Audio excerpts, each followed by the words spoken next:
Si les portes se ferment au fond, c'est que c'est un signal pour moi. Bonjour à tous, bonjour, bienvenue pour cette table ronde qui s'intitule Énergie et cybersécurité, union à tout prix. On va rentrer dans le sujet de ce qui est entendu par ce titre. Je suis Dorian Marcelin, je suis journaliste, rédacteur en chef adjoint d'Aliency, donc un média consacré à la transformation numérique des organisations. Et je vais animer cet échange qu'on a d'environ 1 heure sur ce thème de la transformation des approches de sécurité des acteurs de l'énergie. Alors, tout d'abord, et comme vous pouvez le voir, on avait prévu d'avoir 4 intervenants et Jean-Dominique Nollet de le RSSI Group de Total Energy s'excuse d'avoir un empêchement de dernière minute. Il nous a prévenu ce matin qu'il ne pourrait pas assister et participer à la table ronde, donc il présente toutes ses excuses. Mais on a, quoi qu'il en soit, voilà, un beau panel pour discuter du sujet. Alors, depuis ma gauche, David Le Carpentier, RSSI de GRT Gaz, Olivier Lignol, CISO au niveau groupe d'EDF, et Bernard Cardeba, directeur cybersécurité d'Enedis, à ma droite. L'idée, c'est qu'on puisse aborder qu'ils puissent aborder entre eux un certain nombre de thèmes qui nous paraissaient importants à clarifier, à éclaircir, notamment sur la coopération de tous ces acteurs de l'énergie aujourd'hui en France et surtout qu'est-ce qui a changé, avant de revenir sur ce qu'ils estiment être leurs priorités, notamment pour les mois, les années à venir. On se garde la possibilité d'avoir effectivement que vous puissiez leur poser vos questions en fin de présentation. On aura un petit quart d'heure pour que vous puissiez les faire réagir sur les thèmes qui vous paraissent être à vous aussi les plus importants et qu'on n'aurait peut-être pas eu le temps d'aborder, parce qu'on ne sera sans doute pas exhaustif vu l'enjeu autour du sujet. Alors, juste en introduction et avant de donner la parole à nos invités, pourquoi cette question, ce titre, Union à tout prix? On s'est posé la question de finalement qu'est-ce qu'on aurait pu dire de différent entre le fait de faire cette table ronde aujourd'hui, en 2022, avec un certain nombre d'événements qui se sont passés, certes, mais aussi un peu de maturité différente, et potentiellement d'avoir fait cette même table ronde il y a 3, 4 ou même 5 ans. Qu'est-ce qui se serait dit?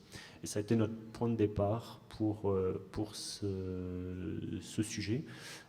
Et c'est sur cela que je voudrais faire d'abord réagir nos invités. Alors, peut-être dans un premier temps, déjà avoir votre opinion sur le fait que là, on va parler du secteur de l'énergie en tant que tel.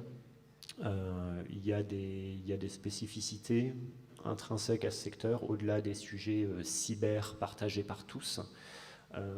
Est-ce que vous en identifiez d'ores et déjà une ou deux, chacun, qui vous paraissent être des évidences à mettre en avant, à garder en tête pour cette discussion qu'on va avoir, et qui sont des grandes orientations quelque part dont il faut tenir compte quand on parle de ce que fait le secteur et de la façon dont il se coordonne. Olivier, je vous laisse la parole en premier. Sur un premier point de vue, sur les spécificités du secteur de l'énergie, alors comme Guillaume Poupard se plaît à le dire, il y a un certain nombre d'opérateurs critiques qui sont des opérateurs super critiques, c'est-à-dire qu'on est non seulement critique pour nous-mêmes, mais on est aussi critique pour d'autres opérateurs, puisque sans énergie, il va être difficile d'avoir d'autres activités. Le deuxième point aussi, je pense, sur les spécificités du secteur, c'est qu'on est une cible d'intérêt, aussi bien pour des acteurs criminels autour de l'activité commerciale que ça peut générer chez eux, mais aussi pour des acteurs étatiques. On parlait beaucoup des menaces étatiques et de l'intérêt pour un général d'attaquer un autre pays en portant atteinte à son système d'énergie. Je pense qu'on a vu ce que ça pouvait donner il y a quelques mois dans la mise en œuvre de ce type d'approche. Et puis le dernier point, mais je pense que mes deux confrères pourront en parler mieux que moi, on est des entités qui sommes extrêmement interconnectées avec des phénomènes de dépendance. Et donc il faut qu'on soit capable de gérer en équipe ces différentes problématiques de dépendance et d'exposition au risque. Bernard, en complément par rapport à ces remarques préliminaires, est-ce que vous voyez un autre aspect de cette interdépendance? Alors, bon, bien évidemment, nous avons une communauté d'intérêts, puisqu'il y a une continuité du delivery dans le monde de l'énergie. Mais je voudrais revenir sur les éléments que je considère structurants. Je pense que même l'actualité donne un éclairage sur l'aspect stratégique de la maîtrise de l'énergie. Bon, je vais pas citer l'actualité, tout le monde comprend à quoi je fais allusion. Deuxième élément, c'est le rapport de l'individu à l'énergie. Il y a une dimension sociétale pour que chacun puisse disposer de l'énergie nécessaire en tout temps et en tout lieu, quelles que soient les circonstances. Et si je vais encore un petit peu plus loin, en parlant d'une énergie en particulier, mais après c'est juste un focus, notre civilisation est de plus en plus dépendante, ou du moins utilisatrice et consommatrice de l'électricité. Donc je vous laisse deviner ce qui se passe si on coupe le courant pendant 1 heure, un jour, une semaine, voire plus. Donc aujourd'hui, nous avons besoin de l'énergie et bien évidemment, les acteurs du monde de l'énergie ont besoin de beaucoup de partage parce que nous partageons une communauté d'intérêts, délivrer les services qu'on attend de nous, mais aussi parce qu'il y a une communauté d'agresseurs face à nous. On a parlé d'électricité par la force des choses avec EDF et Enedis sur la partie gaz, David. Oui, alors effectivement, on a la même problématique. Hein. On apporte, nous, des solutions énergétiques. Et sur les aspects structurants de ce qui nous unit, c'est effectivement ces enjeux d'interconnexion. J'insiste également dessus. Nos systèmes d'approvisionnement, de distribution et de production énergétique sont interdépendants. Et on sait très bien que les uns sans les autres, on ne remplit pas les missions et le mission de service public et les enjeux stratégiques et vitaux pour la nation, ou les nations, plus exactement. Donc ça, c'est un premier élément. On est interdépendants, donc on a besoin, notamment au plan cyber, de coopérer et de se coordonner. Et le deuxième, c'est l'enjeu qui est devant nous de complexité, de gestion technique de nos interconnexions. Et là-dessus, il faut effectivement qu'on ait conscience que nos systèmes sont extrêmement complexes, ont des synergies, des temps de réponse qui sont différents. On comprend bien dans l'électricité, si on coupe le courant ici, ça va s'arrêter immédiatement. Dans mon domaine, c'est un petit peu plus long. Par contre, j'ai des effets différents et tous ces éléments s'interconnectent. Et on pense évidemment à des romans qu'on connaît, Blackout, les effets dominos, qui ont déjà illustré les interconnexions entre les différents systèmes énergétiques. Donc voilà, les deux aspects, la complexité et les spécificités de nos systèmes et nos interdépendances. Alors, vous avez tous cité d'une manière ou d'une autre la notion de coopération, de communauté d'intérêts. On l'a dit, est-ce que finalement, si on avait eu la même discussion il y a 3 ans, 4 ans, on aurait pu faire la même introduction quelque part, et on aurait pu rappeler les fondamentaux de l'interdépendance, mais est-ce qu'il y a des choses qui ont changé depuis, notamment sur la façon dont vous interagissez entre vous? Qu'est-ce qui est pour vous le plus saillant et quel a été le plus gros changement ces derniers mois ou ces dernières années? Alors, je commence, ça va être plus facile. Moi, je dirais qu'on était, il y a 5 ans, je veux dire, on était déjà connectés, on se parle, je veux dire, on avait déjà des initiatives. Par contre, on prêchait un peu dans le désert. C'est-à-dire que l'intérêt de se parler, c'était pas vu, ok, parlez-vous, c'est bien dans vos activités techniques d'IT. Tout le monde comprend aujourd'hui que c'est vital qu'on se coordonne et qu'on coordonne nos actions pour stimuler le marché, pour stimuler l'attractivité de notre secteur en termes de talent. Et donc aujourd'hui, on est beaucoup plus écoutés et les autorités nous donnent aussi de l'écoute autant que nos dirigeants. Et je pense même que dans le secteur public, hein, le commun des mortels entend parler de cybersécurité, se questionne et attend qu'on soit également au rendez-vous. Et ça, c'est nouveau par rapport à il y a quelques années. On a des attentes plus sociétales, plus profondes qu'il y a quelques années où c'était très back-office, quoi. Donc, ce que vous dites, c'est qu'il y avait une dimension en plus déjà naturellement de networking entre vous et de coopération. Aujourd'hui, elle s'est structurée, je pense notamment avec finalement les approches de filière, le CSF. Est-ce que vous pouvez détailler un peu, peut-être Olivier, ce qui s'est passé et qu'est-ce que ça a changé pour vous d'avoir cette finalement coopération différente ou ces règles du jeu qui ont évolué? Je pense que c'est plus la coopération que les règles du jeu. C'est-à-dire que les règles du jeu, elles sont arrivées au sein du groupe EDF, c'est depuis la création de l'ANSSI. L'ANSSI était présente, il y avait beaucoup d'interactions. On peut comprendre avec certains enjeux critiques chez nous que c'était un point d'importance au niveau de la production, de certains types de production.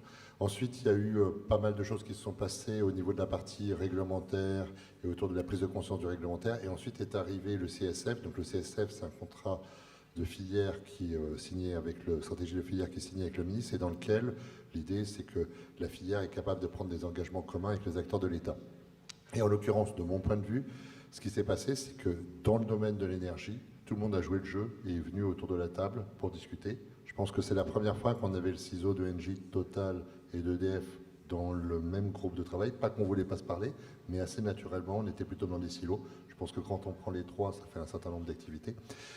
Et donc à ce titre-là, cette activité de coopération, elle s'est manifestée déjà autour d'une prise de connaissance, aussi des tailles et des capacités de chacun d'entre nous, elles sont à dimension variable, et de notre capacité aussi à pouvoir prendre nos responsabilités et donc s'associer de manière à porter nos responsabilités, pas forcément en faisant appel systématiquement à des services de l'État ou à des prestataires externes.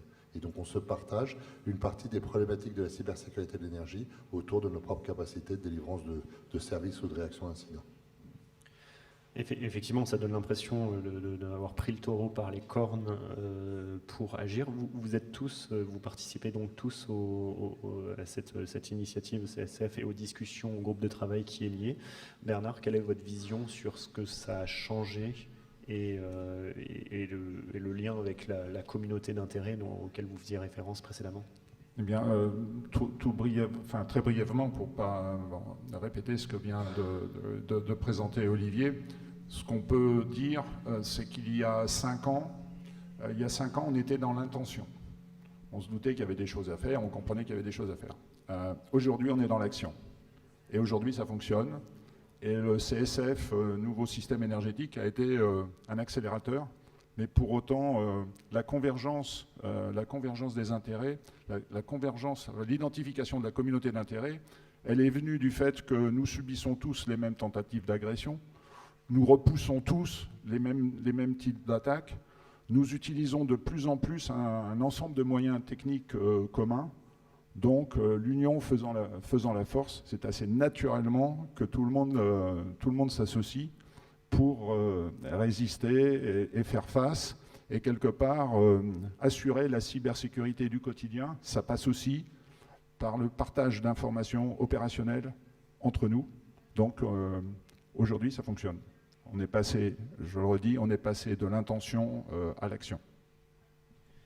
Olivier mentionnait aussi finalement un rapport légèrement différent à la puissance publique par rapport aux attentes qu'il peut y avoir vis-à-vis des institutions et de qui finalement drive la discussion ou qui sollicite qui et dans quel sens. Est-ce que vous pouvez revenir un peu plus précisément sur ce que ça représente justement? On a l'impression qu'il y a eu un peu une inversion dans l'attente finalement et de la façon dont vous menez le sujet. Alors je pense que, il y a toujours une relation qui est excellente avec la force publique du point de vue de l'autorité, du point de vue des organes de régulation, du point de vue de ce qui nous organise. Ça, cet aspect-là n'a pas changé. Au contraire, il s'est renforcé. On a de plus en plus de coordinateurs côté ANSSI qui nous accompagnent. Les ministères se sentent très très concernés. Cette partie, elle a perduré. Par contre, si on prend de l'autre côté, je m'en suis d'ailleurs j'ai évoqué ça publiquement dans un autre cadre avec Guillaume Poupard il y a à peu près 1 an, c'est par contre quand on prend l'ensemble des activités, par exemple, que l'ANSSI va traiter au niveau des incidents de ce genre de choses. Ça va être des gros incidents, bon très bien, tout le monde va en bénéficier, des incidents un peu tout venant par rapport à des actions qui arrivent, des atteintes à l'intégrité d'un certain nombre de structures, et puis personne au niveau étatique va avoir la capacité à faire une analyse sectorielle extrêmement précise par rapport à toutes les implications que ça peut avoir pour nous. Alors que nous, là, autour de cette table, on est très intéressés de savoir qui s'intéresse au monde de l'énergie, pourquoi, quel groupe d'attaquants, qu'est-ce qu'ils ont fait, dans quelles conditions. Et à ce titre-là, par exemple, le fait de déclarer un incident, et comme l'a très bien répondu Guillaume quand j'en ai parlé avec lui, Guillaume me dit c'est la victime qui est libre ou pas de déclarer son incident. Nous, notre approche consiste à faire en sorte d'avoir cet acte de solidarité et de communication et de communauté d'intérêt dont parle Bernard, qui nous permet d'avoir confiance dans ce cercle de confiance et donc d'échanger cette information et d'expliquer ce qui est en train de nous arriver, voire, ce qu'on fait souvent, de partager des informations pour pouvoir mieux se protéger ou appréhender un glissement de l'attaquant vers nous. Ça, on le fait pour nous-mêmes, mais on le fait pour nos écosystèmes. Donc, par exemple, je vous donne d'un point de vue très concret ce qu'on fait aujourd'hui au niveau du CERT de Engie, du CERT d'EDF et du CERT de Total. Si l'un de nos fournisseurs communs est attaqué, notre premier réflexe, et ça en est intraitable, c'est tout de suite de tout couper tant qu'on ne sait pas ce qui se passe exactement. Et plutôt que d'avoir la pauvre victime qui a déjà plein de choses à faire, qui doit parler avec Total, qui doit parler avec EDF, qui doit parler avec Engie, elle parle avec l'un de nos trois qui représente les trois parties et qui échange avec les autres. Typiquement, c'est ce genre d'action concrète qu'on a mise en œuvre. Effectivement, on sent que ça se structure différemment dans même la façon de penser. David, par rapport à cette notion, c'est un point sur lequel vous aviez insisté également, l'idée de confiance dans l'écosystème qui est un changement par rapport à des approches, on pourrait dire, naturellement concurrentielles par rapport aux aspects business. Comment vous avez vu cette évolution et cette structuration ? Effectivement, alors on a une communauté d'intérêt, mais pour autant, dans le même moment, on peut être concurrent. Et donc, ça a été, je pense, dans nos discussions, le premier élément qu'on a mis sur la table, c'est établir la relation de confiance. De quoi on va se parler, de quoi on ne se parlera pas. Et ça a été, on a pu le définir de manière assez claire, même si on avait tous l'intention de le faire, on a pu s'aligner sur une vision commune de ce qui relevait de l'intérêt commun et ce qui relevait des intérêts particuliers des entreprises. Donc ça a été assez facile. En tout cas, avec le groupe des grands du secteur de l'industrie, l'enjeu, c'est de pouvoir l'étendre et d'en faire profiter tous les acteurs de la filière. Parce qu'il n'y a évidemment pas que nous 7, 8. Derrière, il va falloir pouvoir étendre et faire bénéficier l'ensemble des secteurs, les sous-traitants, etc., ou les parties prenantes plus petites. Donc ça a été déterminant. Certains d'entre nous ont mené des actions un peu plus profondes que d'autres, parce qu'on n'avait pas tous la même maturité, Olivier l'a dit, notamment de réutiliser les systèmes, les infrastructures existantes. Nous n'étions pas raccordés encore à l'Intercert. C'était essentiel qu'on aligne nos méthodes de travail, donc on a engagé cette démarche pour s'aligner sur le mode de fonctionnement, qui est un élément essentiel pour pouvoir échanger les bons niveaux d'information par les bons canaux, éviter surtout d'en recréer en parallèle. Ça, c'est aussi une volonté, c'est de rester, d'alimenter ce qui existe, de l'enrichir, plutôt que de recréer des threads différenciés. Et je réinsiste à nouveau sur un point qu'a souligné Olivier, c'est le renseignement. Pour nous, il est extrêmement... notre métier, c'est pas de faire du renseignement, on n'est pas la DGSE. Pour autant, on a besoin d'avoir une appréhension du contexte qui nous entoure. Et donc, là encore, l'union fait la force. Partager de l'info, quand on peut se la partager, on gagne du temps. Dans nos métiers, le temps, c'est souvent la résilience qui va avec. Effectivement, cette clarification de ce que vous partagez, ce que vous pouvez partager, ce qui rentre dans le domaine de la coopération et de la confiance et ce qui en est exclu paraît fondamental pour assurer la pérennité de ce genre de fonctionnement. Il y a un point qu'on a brièvement mentionné sur lequel j'aimerais revenir, c'est finalement l'évolution de la réglementation qui a déjà eu lieu, qui va continuer évidemment à bouger. Quel a été l'impact pour vous et qu'est-ce qui a le plus eu d'impact et qu'est-ce que vous anticipez sur ce sujet réglementaire en particulier, Bernard ? Alors, en matière de réglementation, le cadre fixé par les autorités est un cadre générique qui s'applique à l'ensemble des opérateurs sensibles, névralgiques, pour ne pas utiliser certains mots. Donc cet ensemble de règles fait abstraction quelque part de la nature des métiers. Et l'évolution réglementaire que l'on voit, c'est qu'il y a à la fois ce socle générique commun, typiquement la directive Nice, la loi de programmation militaire, etc. Et en parallèle de cela, on voit arriver maintenant, notamment au niveau européen, et Enedis est très présent dans la construction du cadre réglementaire européen, on voit maintenant arriver des aspects beaucoup plus structurels, comme le code réseau. On voit arriver également de nouvelles réglementations métiers. Je prends pour exemple l'évolution du métier de la distribution électrique, c'est-à-dire le GRD. Donc, nous avons maintenant à disposition un ensemble, un kit de réglementation qui est à la fois générique, qui devient un langage commun, mais qui, dans les années qui viennent, puisqu'il y a un certain nombre de travaux qui sont en cours au niveau européen, vont faire prendre en compte dans les activités métiers réciproques la cybersécurité.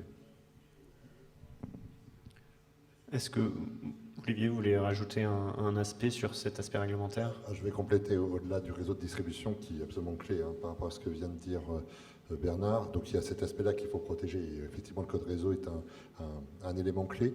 Maintenant, si on va sur les autres axes du secteur de l'énergie, puisqu'on a un certain nombre d'activités très diversifiées au sein du groupe EDF, et donc en l'occurrence, on va avoir les problématiques liées aux contraintes réglementaires autour de la production.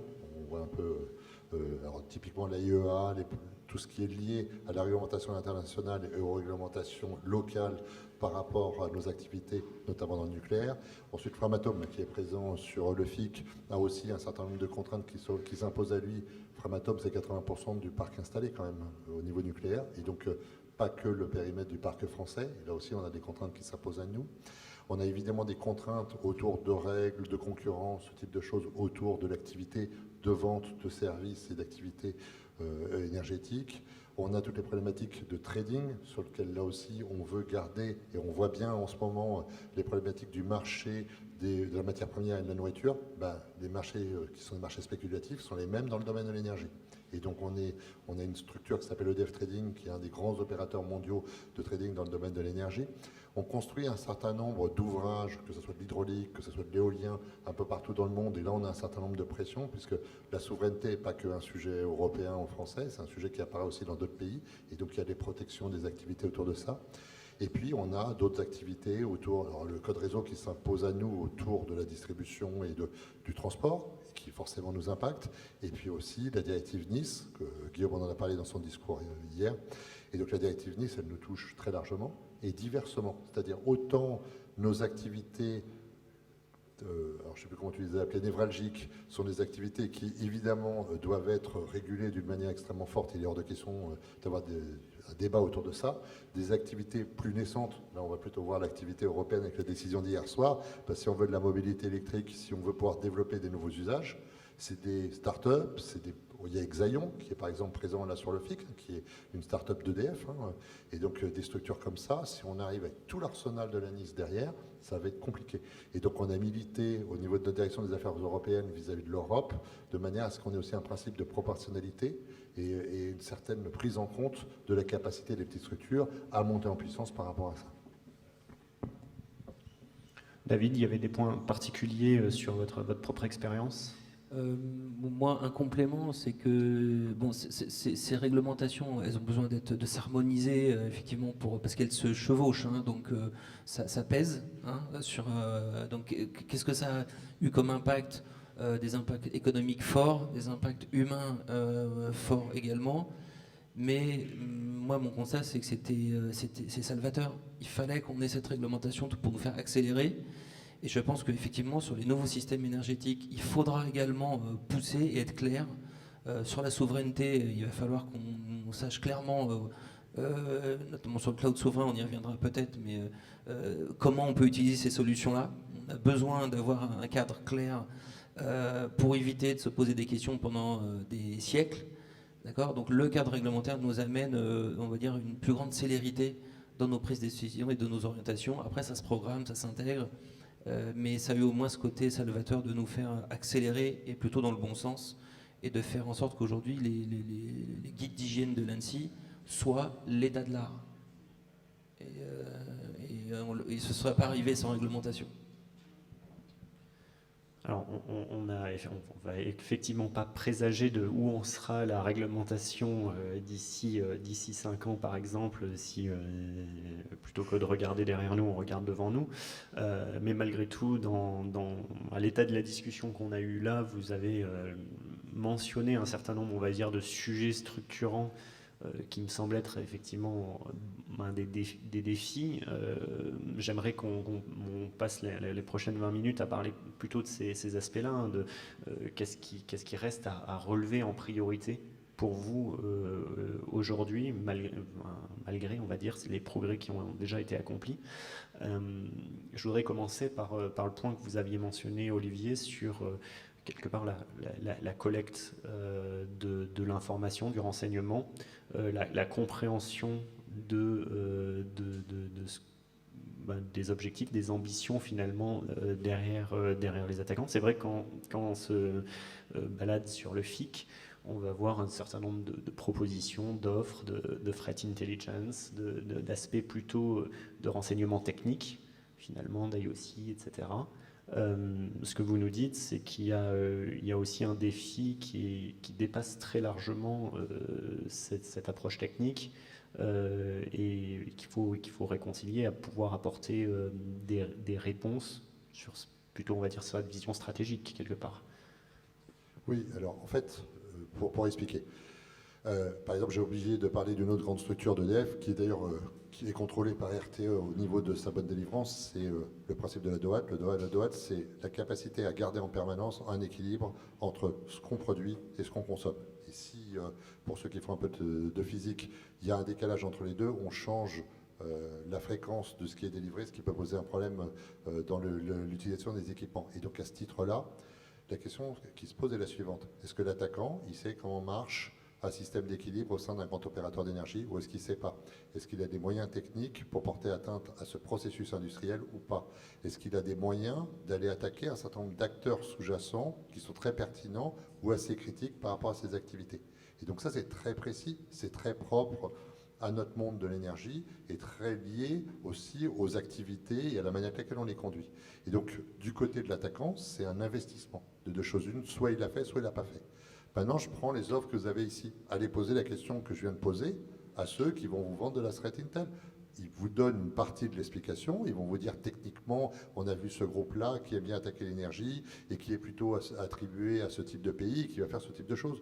De là à dire qu'il est capable ou qu'on a une identification de ses capacités, c'est pas vrai.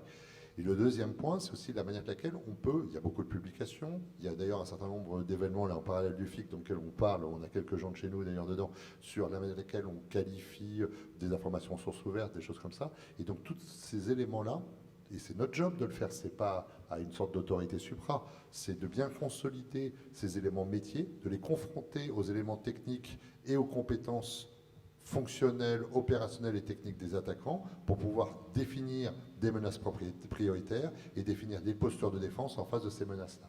Et toute la difficulté, elle est là sur la manière avec laquelle on utilise de l'information, de renseignement quel qu'il soit, de manière à pouvoir l'objectiver dans un contexte d'énergéticien. Merci effectivement pour ces précisions. On a parlé, vous l'avez cité également, justement des sources ouvertes et de l'OSINT. Est-ce que c'est aujourd'hui, quelle place ça représente pour vous vis-à-vis de vos approches tournées vers l'avenir et par rapport à ce que vous faites déjà?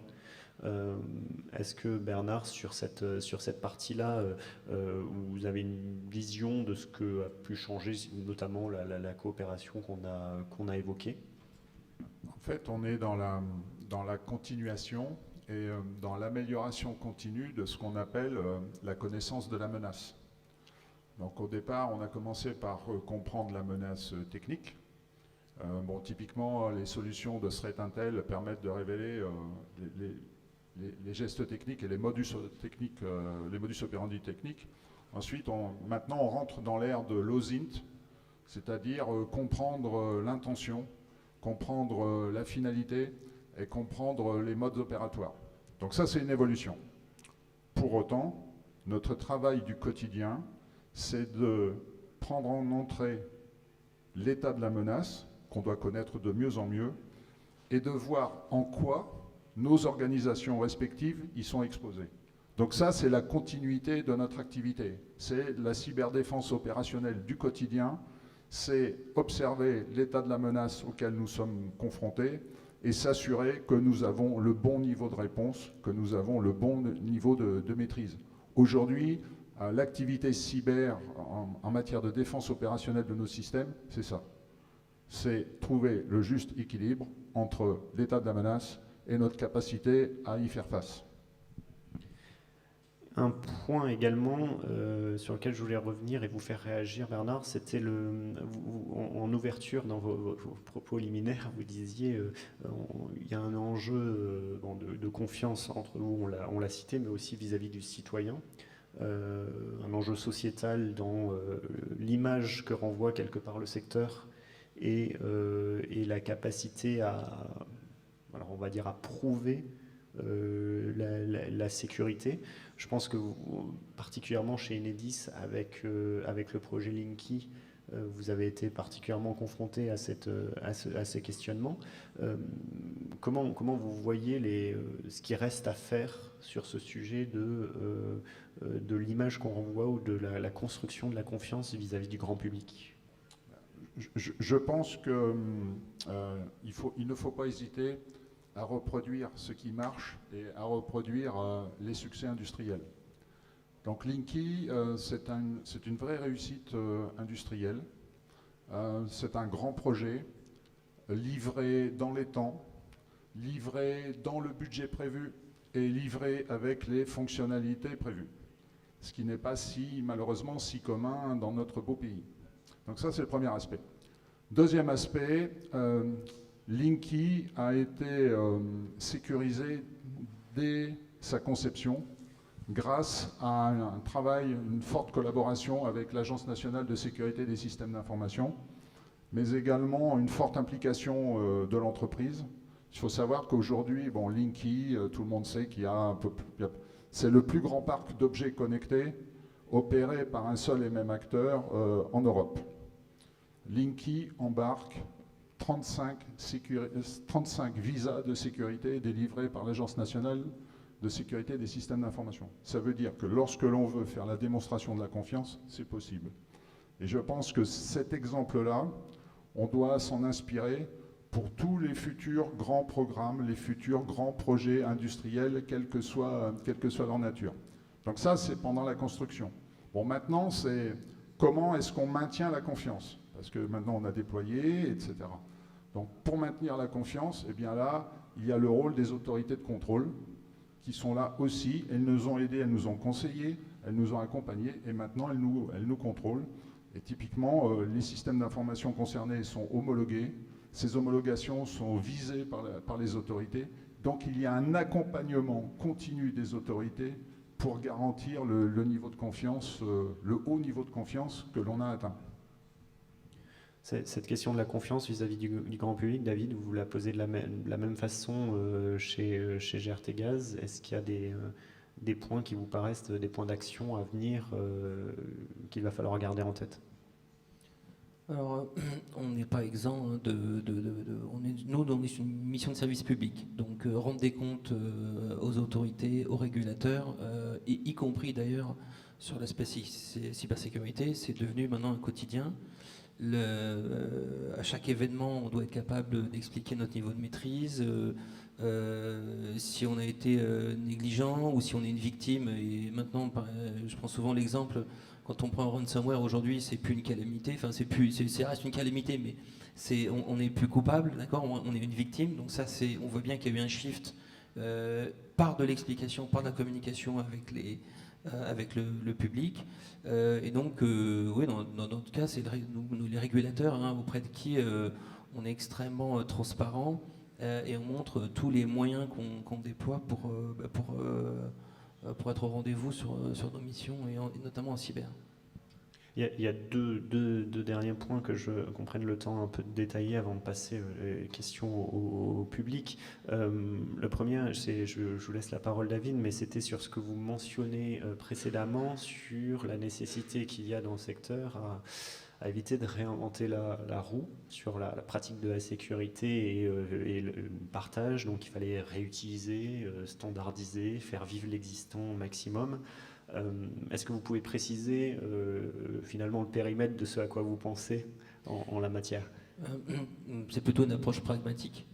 On n'a pas le luxe de refaire chacun de notre côté l'histoire, de réinventer des manières de traiter les choses. Donc la CTI, c'est un sujet qu'on évoque aujourd'hui. Je ne sais pas si on l'aurait évoqué il y a 5 ans comme étant une activité importante. Donc on voit qu'on doit monter en compétence. Ne réinventons pas la manière d'en faire.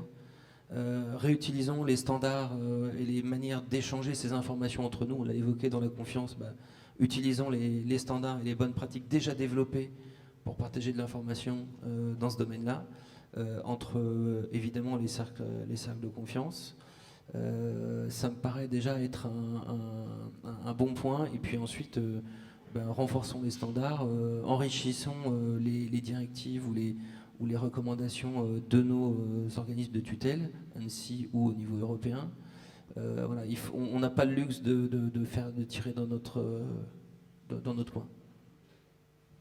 Oui, en complément, je pense qu'il faut aussi qu'on regarde les choses en face par rapport à un certain nombre d'éléments d'obsolescence de nos parcs, un certain nombre d'outils industriels qu'il faut maintenir en conditions de sécurité, gérer les vulnérabilités, les corriger. Tous ceux qui font de l'industriel dans la salle le savent. C'est pour ça qu'il y a eu d'ailleurs une annonce hier sur Framatome. Donc on a fait l'acquisition de Cyberwatch très récemment, on l'a annoncé hier. On a fait, qui est une société française, on est très content de l'intégrer dans le groupe EDF. Et puis on avait aussi acheté il y a je crois que c'était il y a 2 ans, la société Foxguard qui intervient beaucoup aussi dans le domaine de la gestion des vulnérabilités. Et donc à ce titre-là, on assume nos responsabilités aussi autour de l'apport d'acteurs déjà existants dans la grande dynamique de la maîtrise de la sécurité, notamment des environnements industriels. Un point qui paraît intéressant d'aborder également, c'est alors tous ceux qui se sont baladés un peu entre les stands du FIC ont pu voir sans surprise qu'un bon nombre d'entre eux portaient des jolis bandeaux avec écrit « Ici on recrute » et cherchaient à attirer l'attention de différentes façons. Alors c'est le cas des très grands. Je suis tombé sur une pub de Capgemini sur Reddit pour pouvoir attirer, disant on est au FIC, venez nous rencontrer. C'est le cas des tout petits également qui ont d'autres problématiques. Aujourd'hui, dans vos organisations et au niveau, comment on renforce, comment on fait une montée en gamme finalement des compétences en interne dont vous avez besoin? Où sont les défis? Alors je ne vais pas revenir sur la pénurie dont on a tous entendu parler, etc. Mais plutôt comment vous faites et qu'est-ce qui vous semble être des leviers d'avenir pour tirer votre épingle du jeu? C'est pas une question piège. Ouais, non, c'est pas une question piège. Pour nous, alors déjà, c'est montrer notre vision sur le domaine. Donc, par exemple, être présent au FIC, c'est une marque importante pour expliquer que c'est un enjeu, quel que soit notre métier. Nous, on ne vend pas de produits, on a besoin d'être attractif. Donc ça, c'est un premier point, être visible. Et puis, il ne suffit pas d'être passif et attendre que ça vienne, entre guillemets. Il faut, je pense, aller bien au-delà. Nous, on expérimente plutôt avec un intérêt, un succès remarquable, c'est la formation en interne. Donc le transfert de compétences, c'est là encore du pragmatisme. Hein. Le marché n'offre pas des compétences. Par contre, en interne, il y en a, et c'est une très belle opportunité de proposer un parcours intéressant dans une vie professionnelle. Donc la reformation, c'est une chose. Et puis, en dernier, je citerai l'éducation. Il faut aller stimuler le système d'éducation, intéresser les jeunes hommes et femmes très tôt au moment des choix pour qu'ils viennent dans quelques années nourrir le collectif cyber dans nos milieux, notamment dans l'industrie. Vous menez spécifiquement des actions à votre niveau vis-à-vis oui, de ce... des partenariats, du soutien, de la coopération, une présence. On est tous au campus cyber pour accompagner les écoles qui également travaillent sur cette image, de changer l'image du hacker à capuche. Il y en a toujours, mais ce n'est pas que ça, et tous les profils ont leur place. Et donc ça, il faut qu'on arrive à le faire entendre pour diversifier finalement nos sources notre sourcing sur les compétences. Je crois que malheureusement sur le hacker à capuche, nous les médias avons une bonne responsabilité sur cette représentation. Oui. Olivier, le stand d'EDF est important, montre qui recrute. Exactement, le stand d'EDF, on l'a juste fait. Celui-là, hein, il y a nos filiales qui sont sur d'autres stands et on envisage d'ailleurs de regrouper tout ça, mais le stand d'EDF, clairement, c'est un stand pour le recrutement. Donc je ne devrais pas le dire s'il y a trop de fournisseurs d'ailleurs dans la pièce, mais l'idée c'est qu'on a tous les acteurs de la SSI sur toutes les structures d'EDF qui sont présents, qui peuvent expliquer. Et en binôme, on a des acteurs de la DRH qui expliquent comment on gère un parcours de carrière, comment on fait évoluer nos ressources. C'est pas parce qu'un jour on fera de la cybersécurité qu'on en fera toujours. Et donc il faut qu'on puisse proposer aussi une évolution. On a du coup toute une action assez lourde au niveau du groupe sur la mobilité entre les différents métiers. Puis le deuxième aspect, parce que moi ça m'intéresse, les hackers en capuche, on a été très fiers on en avait parlé d'un préparatoire, on a aussi réinternalisé, on en a un peu parlé l'année dernière, l'ensemble de nos activités opérationnelles. Donc j'ai été chercher quelques anciens collègues de l'ANSSI et puis du ministère des Armées. On a créé notre CERT il y a 2 ans et demi. On a un SOC aussi qui est complètement réinternalisé, un SOC P10 qualifié par l'ANSSI. Et à ce titre-là, ma volonté au niveau de l'ensemble de la filière que j'anime, c'est de faire aussi en sorte qu'on puisse se challenger, qu'on puisse donner une certaine transparence sur ce qu'on sait faire et comment on sait le faire, pour que on puisse avoir de l'apprentissage croisé et faire venir les autres hackers à capuche. Du coup, on a participé à notre premier grand CTF, donc Capture the Flag, 2022, qui était organisé par Hack the Box. Donc vous avez quand même 7000 équipes. Alors en plus, c'est des équipes de 5 à 10 personnes, nous on n'était que 5. Ça dure une semaine. Et donc on finit 47e sur 7000 personnes. Donc on est très content de ce résultat. Et moi, je suis content aussi d'avoir des acteurs qui, au sein d'équipes opérationnelles totalement surchargées, peuvent se donner un peu de temps pour aller faire quelque chose qui en même temps est assez amusant, mais aussi quelque chose sur lequel on apprend des autres qui font les CTF, les autres équipes, qui pour certaines d'entre elles sont vraiment de super qualité. Et donc, à ce titre-là, vous voyez, là, j'ai pu en mettre 5. C'était ouvert à l'ensemble du groupe, sur toutes les équipes opérationnelles. Là, s'il y a des nouveaux apports, vous serez les bienvenus aussi dans ce genre d'activité. On fait pas mal de bug bounty en tant qu'acteur bug bounty, au titre de la contribution sur la recherche des vulnérabilités. Et donc, on a vraiment aussi tout un panel d'activités qui permettent pas seulement de faire de la sécurité opérationnelle défensive, et puis c'est tout, quoi. Et je me souviens, il y a quelques mois, d'un échange avec un responsable SOC chez EDF qui disait qu'il y a quelques années, il n'imaginait pas l'attractivité que pouvait avoir un acteur industriel juste en disant on recrute, et puis qu'il s'attendait à pas avoir trop de CV, et que maintenant il était agréablement surpris justement de voir la capacité à créer un effet d'entraînement quelque part sur le sujet. Bernard, sur cette dimension recrutement et attractivité? Je pense qu'en matière de recrutement, il faut qu'on se dise les choses. Compte tenu des tensions qu'il y a entre l'offre et la demande, toutes les structures qui recrutent sont en compétition. Donc c'est le plus attractif qui gagne. C'est celui qui a le plus beau projet d'entreprise qui est probablement le plus attractif. Alors après, face à ces sujets-là, bien évidemment, la cyber, c'est quelque chose qui doit permettre d'attirer les talents, mais c'est aussi quelque chose qui doit permettre d'identifier les talents, parfois un peu cachés, dans nos propres organisations, et de les faire progresser. Typiquement, chez Enedis, on appelle ça les emplois d'avenir. Et au bout de quelques années, l'activité cyber chez Enedis, elle est en très forte croissance, puisque quand on parle de très forte croissance, c'est doublement des effectifs tous les 2 ans.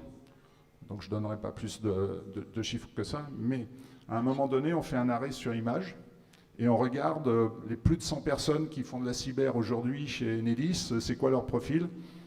Eh ben, le plus jeune, il a moins de 20 ans, le plus vieux, il en a plus de 60, et pour autant, tout le monde tire dans le même sens. Donc il y a des gens qui sont des pure players de la cyber, il y a des gens qui sont des contributeurs à la cyber, et effectivement, comme l'a dit Olivier, l'ambition, c'est de faire de la mobilité et de faire que ce vivier interne soit également valorisé.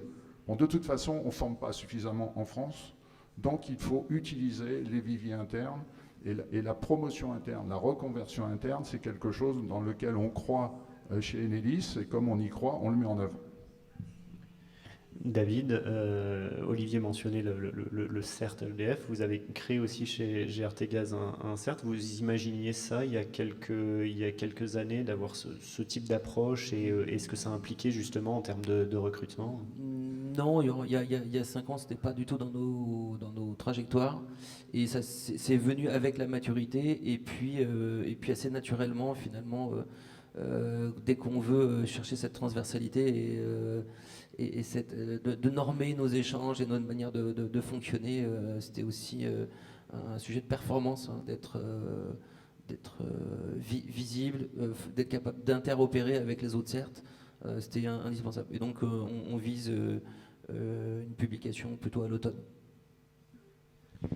Alors, on aurait encore pas mal d'autres sujets à discuter et on est passé de façon superficielle sur un certain nombre d'entre eux. C'est l'exercice qui veut ça. Comme il nous reste une douzaine de minutes, je voulais quand même vous laisser l'opportunité de pouvoir réagir si vous le souhaitez.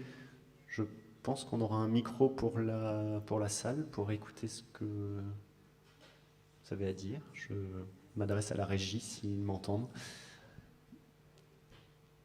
Est-ce qu'il y a des questions? Alors, je vois déjà une question au fond.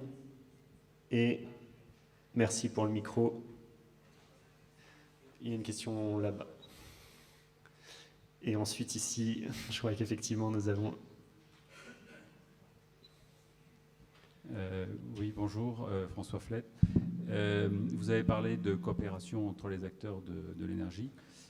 Les réseaux électriques, par définition, sont interconnectés en Europe. Quid de la coopération avec les autres acteurs européens? Bernard? Donc, effectivement. Allez-y, ça va. Ouais, bon, ça y est, c'est revenu. Donc, effectivement, quand on raisonne continuité électrique, on raisonne d'emblée à la maille Europe, bien évidemment. Les réseaux électriques sont interconnectés et les différents acteurs européens interagissent entre eux, soit au travers des institutions, typiquement via l'ENISA, via les instances européennes, mais aussi dans les structures associatives des producteurs, des transporteurs et des distributeurs. Donc il y a également une communauté d'intérêt au niveau européen, puisque on a l'habitude de dire qu'il y a des effets dominos qui sont possiblement transfrontières. Donc il y a là encore une communauté d'intérêt au niveau européen sur ces sujets-là, et c'est ce qui fait qu'il y a une traduction dans les réglementations européennes. C'est un peu la route d'énigme.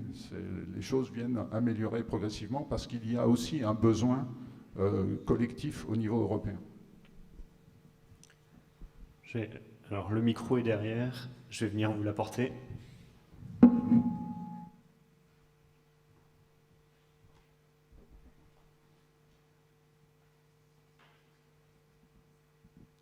Merci. Et je vous laisse vous présenter.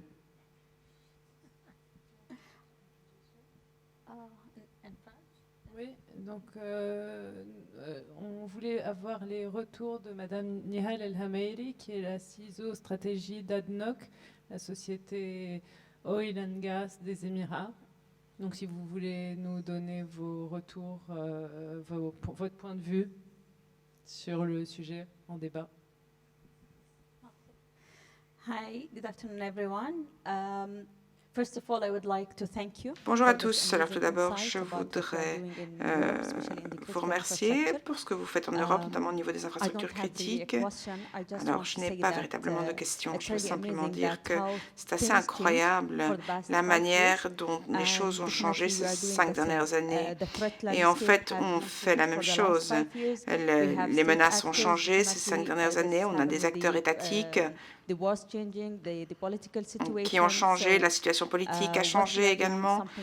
Donc, nous faisons des choses similaires. Nous avons donc les acteurs énergétiques essentiels, nous avons les renseignements, nous partageons les IEC.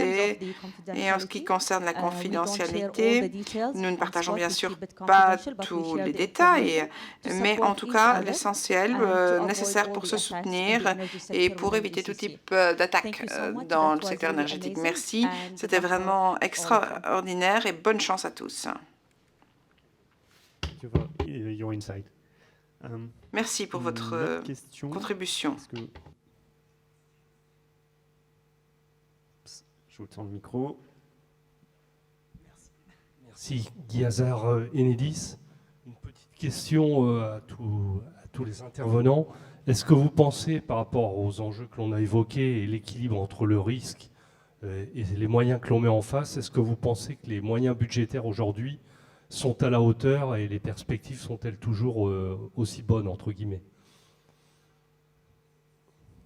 Dit autrement, est-ce que dans les PMT en cours, on voit que la prise de conscience des différents responsables de groupe est toujours au niveau et l'engagement y est toujours par rapport à l'évolution de la menace et donc aux moyens à mettre en face? Je peux faire un début de réponse. Chez moi, la réponse est oui, mais pas à la hauteur des enjeux, parce que face aux menaces étatiques, on sait tous qu'on n'est pas armé, très clairement. Donc la question, c'est à quel niveau? Donc le niveau reste élevé en termes d'engagement, y compris sa traduction financière, mais clairement pas à la hauteur de tous les enjeux auxquels on est confronté, avec lesquels on doit malgré tout arriver à dormir.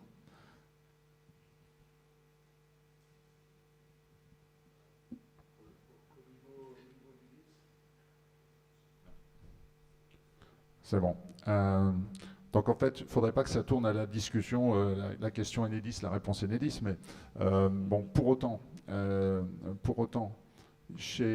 PMT, c'est la planification à moyen terme. C'est en fait les efforts budgétaires que l'on prévoit sur plusieurs années. Aujourd'hui, sans rentrer dans les détails inutiles, ce que je peux affirmer, c'est que Enedis fait l'effort nécessaire et que toute l'entreprise est embarquée sur le sujet et que les planifications reflètent les résultats de nos analyses de risque et reflètent les demandes qu'on a formulées à la direction générale. Donc l'entreprise fait ce qu'il faut. Oui, en complément, et j'abonde complètement de ce que c'est vraiment en complément de ce que vient de dire Bernard. Je pense que c'est pas comme ça qu'il faut voir les choses. On voyait les choses peut-être il y a 3-4 ans comme ça sur est-ce que vous avez assez d'argent dans la sécurité, etc. Puis après, c'est est-ce que vous avez assez de ressources pour les dépenser? Ah bah non, zut, il n'y en a pas assez sur le marché. Je pense qu'effectivement, il y a une prise de conscience maintenant qui est complètement actée et digérée au niveau des dirigeants métiers, vraiment métiers, comme chez vous pour Linky. Et donc, en l'occurrence, ces dirigeants métiers, ils assument leurs responsabilités, même si un certain nombre d'entreprises, dont le groupe, doit faire des économies substantielles dans un contexte un peu compliqué. Mais en même temps, on ne fait aucun arbitrage négatif sur la cybersécurité, bien au contraire. Et on s'assure que le degré de résilience, et je sais que c'est quelque chose que nous partageons globalement, que le degré de résilience est au bon niveau, au bon endroit, au regard de la direction métier. C'est-à-dire qu'on réaligne la partie cybersécurité, ça peut mettre un peu de temps, sur l'exigence de si je perds tout, qu'est-ce qui doit se relancer, dans quelles conditions, selon quelle qualité de service, pour exercer mon processus métier. Et c'est bien cette approche-là. Et donc après, c'est comme la réglementation. On en découle des PMT, on en découle un certain nombre d'engagements, on en découle du temps à passer aussi pour mettre en œuvre tout ça. Mais par contre, il y a une responsabilité très forte qui est bien portée par les patrons des opérations métiers. Ok, donc je retiens qu'on est en anticipation. Merci. Oui. Bonjour, Olivier Guérand à EDF. J'avais une question sur la vision qu'on a de l'évolution des conflits dans le monde aujourd'hui. On voit que les façons d'engager les forces sont de plus en plus décentralisées et que finalement la bonne réponse est également décentralisée. Avec l'Ukraine, c'est un des enseignements en cours. On verra dans le temps, c'est que finalement, même face à une attaque massive, on peut avoir une réponse efficace si elle est extrêmement proche du lieu du théâtre des opérations et de façon décentralisée. Est-ce que pour les opérateurs de l'énergie, c'est également une réflexion qui est en cours de se dire finalement si on est attaqué, est-ce qu'il y a des réponses à préparer et à mettre en œuvre qui soient au plus bas niveau et qu'il faudrait donc structurer et organiser en ce sens?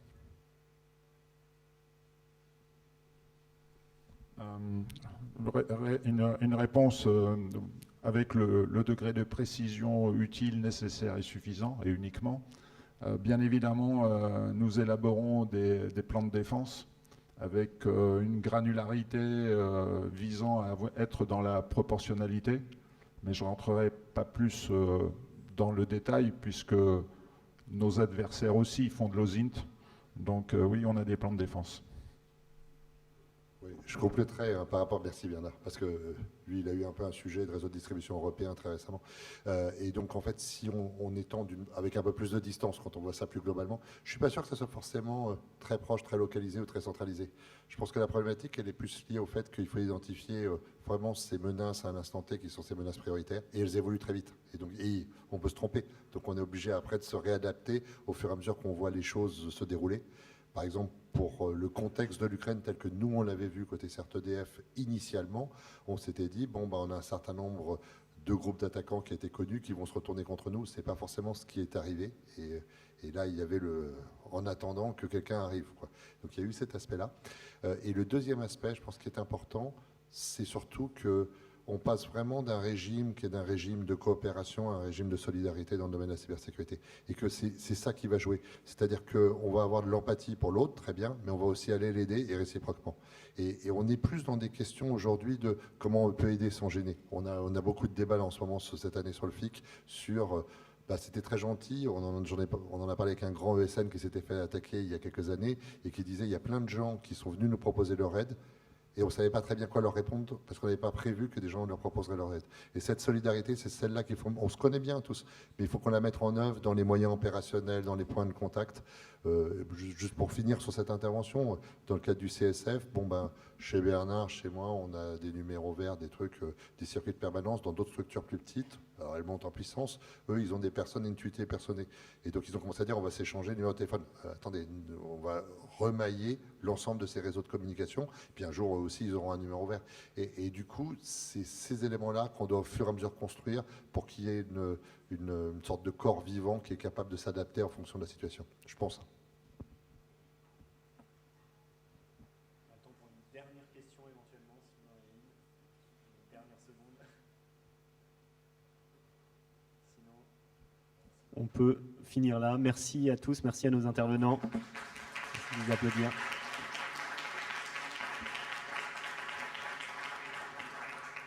Et on vous souhaite une bonne fin de FIC, du coup, puisqu'on arrive au bout.